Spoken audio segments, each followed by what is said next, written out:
വല്ലാത്തൊരു ലെവലിലേക്കാണ് പോകുന്നത്. പ്രത്യേകിച്ച് അമേരിക്കയുടെ പ്രസിഡന്റ് ഡൊണാൾഡ് ട്രംപ് പറഞ്ഞത് ഈ മൊയ്ത്താബ ഖമേനായി അദ്ദേഹം ഒരു ലൈറ്റ് വെയിറ്റ് ആണ് എന്നുള്ളതാണ്. ഇസ്രായേൽ പറഞ്ഞത് പുതിയ പിൻഗാമി വന്നാൽ അയാളെ ഞങ്ങൾ വധിക്കും. ഇതുവരെ നേരത്തെ മൊയ്ത്തബ തിരഞ്ഞെടുക്കപ്പെട്ടു എന്ന് നമ്മൾ റിപ്പോർട്ട് ചെയ്തതാണ്, പക്ഷെ അതിന് സ്ഥിരീകരണമില്ലായിരുന്നു. പക്ഷെ ഇപ്പോൾ വന്നിരിക്കുന്നൊരു സ്ഥിരീകരണം എന്ന് പറയുന്നത് അദ്ദേഹത്തിൻ്റെ മൊയ്ത്തബ ഖമനായിയുടെ നേതൃത്വത്തിൽ ഞങ്ങൾ ഇസ്രായേലിലേക്ക് ആക്രമണം ആരംഭിച്ചിരിക്കുന്നു. എന്നുവെച്ചാൽ പുതിയ നേതാവിൻ്റെ കീഴിൽ നടത്തുന്ന ആദ്യത്തെ ആക്രമണം എന്ന് പറഞ്ഞുകൊണ്ടാണ് ആക്രമണം മുന്നോട്ട് പോകുന്നത്. എന്തായാലും ഇതിനിടയിൽ അമേരിക്കൻ പ്രസിഡന്റ് ഡൊണാൾഡ് ട്രംപിന് അമേരിക്കയിൽ കടുത്ത വിമർശനമാണ്. ഡെമോക്രാറ്റിക് പാർട്ടിയിൽ നിന്നും റിപ്പബ്ലിക് പാർട്ടിയിൽ നിന്നും വിമർശനമുണ്ട്. അവിടെ സെനറ്റിലൊക്കെ അദ്ദേഹത്തിന് നേരിയ ഭൂരിപക്ഷത്തിന് പാസ്സായെങ്കിലും ജനങ്ങൾക്കിടയിൽ ഇത് വേണ്ടാത്ത വിളിച്ചു വരുത്തിയ ഒരു യുദ്ധമാണ് എന്നുള്ള ആക്ഷേപമാണുള്ളത്.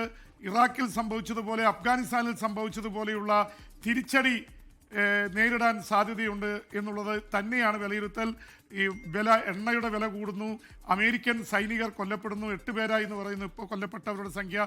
ഇനി അത് കൂടുതൽ കൂടാൻ സാധ്യതയുണ്ട്. കരയുദ്ധം നടത്തുമെന്ന് ട്രംപൊക്കെ പറയുന്നുണ്ടെങ്കിലും കരയുദ്ധത്തിന് ട്രംപ് തയ്യാറാവാത്തത് 6-8 ലക്ഷം ഉള്ള ഇറാനീസ് ആർമിയെ നേരിടാനുള്ള ബുദ്ധിമുട്ടുകൊണ്ടാണ്. അതുകൊണ്ട് തന്നെ കരയുദ്ധത്തിനുള്ള സാധ്യത വളരെ കുറവാണ്.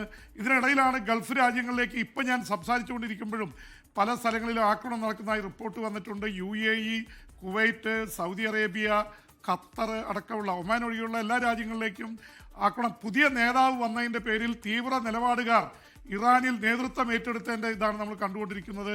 എന്തായാലും ഇതിനിടയിൽ പാകിസ്ഥാൻ വല്ലാത്തൊരു കുരുക്കിൽ വന്ന് പെട്ടിരിക്കുകയാണ് ഹാഷ്മി. പ്രത്യേകിച്ച് പാകിസ്ഥാൻ സൗദി അറേബ്യയുമായി ഒരു സൈനിക കരാറിൽ ഒപ്പിട്ടിരുന്നു. ഇന്ത്യയെ വീഴ്ത്താൻ വേണ്ടിയാണ് ചെയ്തത്.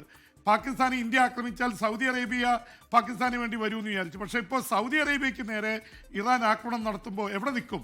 ഇറാൻ അതിർത്തി 900 കിലോമീറ്റർ അതിർത്തിയുണ്ട് പാകിസ്ഥാൻ്റെ ഒരു ഭാഗത്ത് ഇറാൻ, മറുഭാഗത്ത് സൗദിക്ക് സൈനികമായ പിന്തുണ നൽകാമെന്ന് പറഞ്ഞിട്ടുണ്ട്. കാരണം സൗദി ആക്രമിച്ചാൽ പാകിസ്ഥാനെ ആക്രമിക്കുന്നതിന് തുല്യമായി കണ്ട് ആക്രമിക്കണം.